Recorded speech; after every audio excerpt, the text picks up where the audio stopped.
সার্বিক বিষয় নিয়ে আলোচনা করতে আমাদের সাথে স্টুডিওতে আছেন ইন্ডিপেন্ডেন্ট টেলিভিশনের সহযোগী সম্পাদক শামীম জাহিদি।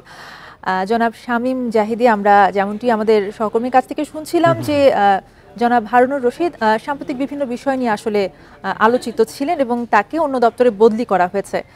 কি বলবেন এই বিষয়ে? জনাব হারুনুর রশিদ আলোচিত ছিল, আপনি বলছিলেন, আমাদের সহকর্মী রাফিও বলছিল একই কথা। আমার কাছে মনে হয় একটা নেতিবাচক কারণে বেশি আলোচিত ছিলেন। বিভিন্ন বিষয়ে তিনি বিভিন্ন যে কোনো সংকটেই আমরা দেখতাম যে ওনার উপস্থিতি। সাম্প্রতিক সময়ে যেটা হয়েছে সেটি হচ্ছে যে কোটা আন্দোলনকে ঘিরে পরবর্তী সময়ে যে 6 জন সমন্বয়ক ছিল ছাত্রদের মধ্যে, তাদেরকে ডিবি অফিসে হেফাজতে নেওয়া বা তাদের নিরাপত্তা দেওয়ার জন্য নিয়ে যাওয়া হয়েছিল। এরপর থেকেই আলোচনা এসেছে। তারপরে আদালতের পক্ষ থেকে, হাইকোর্টের পক্ষ থেকে উষ্মা প্রকাশ করা হয়েছিল যে কেন তাদেরকে রাখা হয়েছে, তাদেরকে যদি রাখাই হয়ে থাকে কেন পরিবারের সাথে দেখা করতে, সদস্যদের সাথে তাদের দেখা করতে দেওয়া হচ্ছে না, এসব বিষয়গুলো এসেছিল। এবং স্বাভাবিক প্রক্রিয়া হিসেবেই অনেকেই বলছিলেন যে এটা আলোচনা ছিল। আমরা গত কয়েকদিন থেকে আমরা শুনছিলাম, সামাজিক যোগাযোগ মাধ্যমেও একটা ছবি দেখা গেছে, এবং আমরাও আমাদের যেসব সহকর্মী আছে তাদেরকে শুনছিলাম এবং সরকারের বিভিন্ন মাধ্যমে জানানো হচ্ছিল যে ওনাকে সরিয়ে দেওয়া পদ থেকে।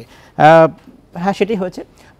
পদে পুলিশের পক্ষ থেকে যে প্রজ্ঞাপন জারি করা হয়েছে, অফিসের অর্ডার, সেখানে স্বাভাবিকভাবেই এটা একটা স্বাভাবিক প্রক্রিয়া হিসেবে নিশ্চয়ই দেখা হবে।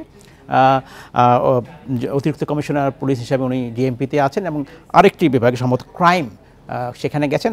আর জনাব হারুন যেখানে ছিলেন সেখানে আরেকজন কর্মকর্তাকে আনা হয়েছে, যার নাম মোহাম্মদ আশরাফুজ্জামানকে।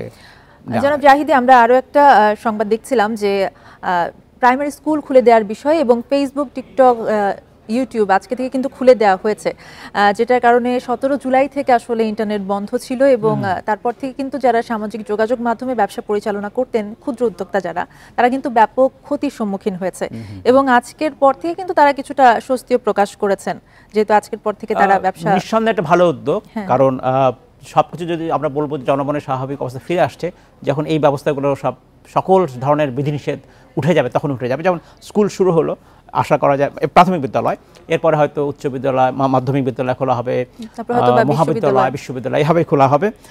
আর এই যখন এই কোটা আন্দোলন শুরু হলো মাঝামাঝি সময়, সম্ভবত 13 বা 14 এরকম 15 বা এরকম সময় মোবাইল ফোনে ইন্টারনেটের সংযোগ বিচ্ছিন্ন করে দেওয়া হয়েছিল সরকারের পক্ষ থেকে। সেটা বলা হয়, ব্যাখ্যা দেওয়া হয়েছিল কেন, এবং সেগুলো আবার সরকার পুনরায় সংযোগ পুনঃস্থাপন করেছে। এবং এই সামাজিক যোগাযোগ মাধ্যমে তো শুধুমাত্র মানুষ আলাপ আলোচনা করে না, আরও গুরুত্বপূর্ণ কাজ থাকে। যেমন ফেসবুকের ই-কমার্স, কমার্স খুব গুরুত্বপূর্ণ, কমার্স নামে পরিচিত।